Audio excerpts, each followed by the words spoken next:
পৃথিবীর সবচেয়ে সুন্দর হাসি দিয়ে নেট দুনিয়ায় সবার মন জয় করে নিল ছোট্ট এই শিশুটি। জন্মের পরে প্রথমবারে মায়ের মুখখানি পরিষ্কার দেখতে পেয়ে হাত বাড়িয়ে ছুঁয়ে দেখতে প্রাণ খোলা এক হাসিতে আবেগে ভাসালো নেট দুনিয়াকে।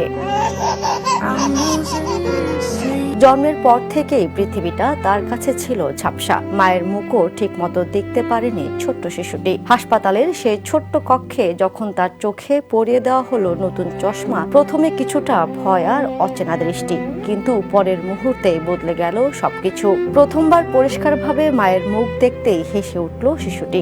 আনন্দে হাত বাড়িয়ে ছুঁয়ে দিল মায়ের মুখ, যেন বলছে, এতদিন পরে তোমাকে ঠিকভাবে দেখতে পেলাম মা। একটি ছোট্ট চশমা, আর সেই চশমাই বদলে দিল এক শিশুর পৃথিবী। ভিডিওটি সামাজিক মাধ্যমে ছড়িয়ে পড়তেই আবেগে ভেসেছেন লাখো মানুষ। কেউ লিখেছেন, এটাই পৃথিবীর সবচেয়ে সুন্দর হাসি, আবার কেউ বলছেন, এ যেন সত্যি এক ম্যাজিক চশমা।